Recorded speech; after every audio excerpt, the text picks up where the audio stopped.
All right, so if you're a developer, you know this feeling. You're starting a new project, everything's fresh, the possibilities feel endless. But there's one decision you have to make right at the beginning that's going to shape absolutely everything that comes after. Yeah, because way before you write your first line of code, before you even think about the cool user interface, you have to choose the very heart of your system.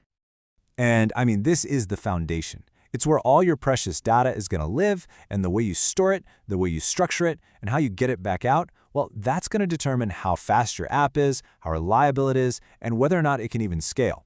You get this choice wrong, and you are signing up for a world of hurt down the line. Now, what's so fascinating here is that this choice really boils down to two totally different philosophies. In one corner, you've got SQL. Think of SQL as the meticulous architect, obsessed with blueprints, structure, and making sure everything is perfectly safe and sound. And in the other corner, you've got NoSQL, the free-spirited artist, all about speed, creative freedom, and scaling to massive sizes. That's the million-dollar question, isn't it? Who comes out on top? The old, reliable architect or the new, flexible artist? Well, that is exactly what we're here to figure out. Okay, so first up, let's step into the architect's office. Let's talk about SQL. This is the classic, the technology that has been powering businesses for decades. The best way to picture it? A building full of perfectly organized filing cabinets. And where do you need that kind of ultimate organization and safety more than anywhere else? A bank, right? For a banking system, every single piece of data has a very specific, very predictable place it needs to be, and the relationships between those pieces of data are absolutely critical. So how does our SQL bank actually work? Well, it all starts with a simple, predictable table for our customers. Every customer gets their own unique ID, and we store their basic info. It's clean, it's structured, and everyone knows exactly what to expect. And then we create a separate table just for accounts. Now notice, we don't repeat Alice's name or her country here. Nope, we just use her customer ID, that little number 101, to link this account back to her. This, right here, this is the relational part of what we call a relational database. And you guessed it, one more table. This one is just for transactions, and each transaction is linked to a specific account ID. You see the pattern? Everything is broken down into its smallest, most logical piece, and then stored in its own neat, tidy table. But here's where the real magic comes in. Yeah, the data is all separate, but it's not isolated. The true power of SQL is its incredible ability to weave all these separate tables back together so you can ask really complex questions and get the full story. And this is exactly how it's done.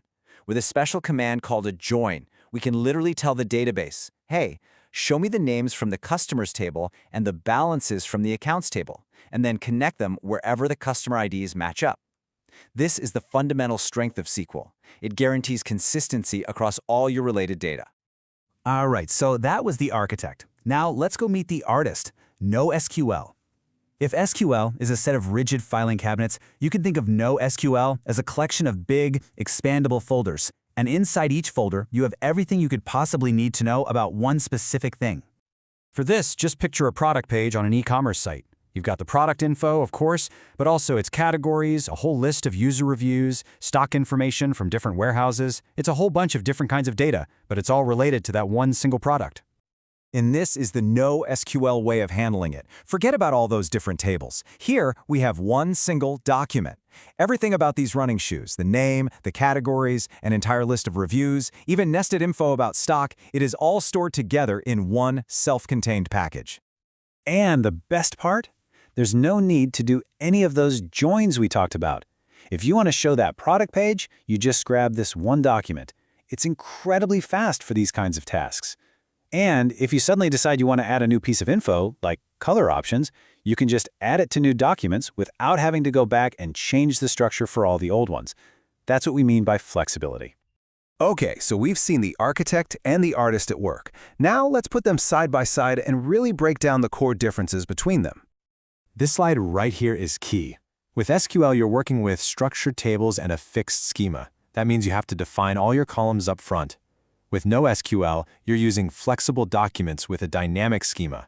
When it comes to transactions, SQL is famous for something called ACID compliance. Think of it as a rock-solid guarantee that a transaction, like a bank transfer, either completes 100% or fails completely. No in-betweens.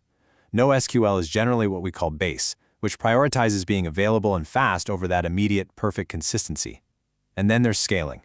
SQL traditionally scales vertically, meaning you buy a bigger, more powerful server. NoSQL scales horizontally. You just add more and more cheap servers into a cluster. So all this theory is great, but how does this actually play out in the real world? Do you think a huge company like Amazon or Netflix just picks one of these and sticks with it for everything? No way, absolutely not. They practice something called polyglot persistence. Now that sounds complex, but the idea is actually a total game changer, and it's the real answer to our whole debate. It's this: use the right tool for the right job. You don't build a house with just a hammer, and you don't build a complex modern application with only one kind of database. And this table shows you exactly what that looks like. Inside a single e-commerce company, the payment system absolutely has to use SQL for those ACID safety guarantees. But the recommendation engine, which needs to be lightning fast, that's a perfect fit for NoSQL. Inventory management, where you need a reliable, fixed structure, that's SQL again. But tracking every single click a user makes on the website, that's a massive, high-volume flood of data, a classic use case for NoSQL. This brings us to probably the most important takeaway from this entire explainer. The debate isn't really SQL versus NoSQL anymore. The modern mindset is this: SQL is not outdated, it's the foundation. NoSQL doesn't replace SQL, it complements it. And the most powerful, impressive, real-world projects, they almost always use both of them together, in harmony. And that is the ultimate truth. Being a great developer or engineer today isn't about being a fanatic for one technology over another. It's about understanding the strengths and weaknesses of all your tools and choosing the one that perfectly fits the specific problem you're trying to solve right now. So as you start thinking about whatever you're building next, don't ask SQL or NoSQL. Ask yourself, where in my project do I need an architect and where do I need an artist? The answer to that question will tell you if you just need a single tool or if you need to bring the full toolkit.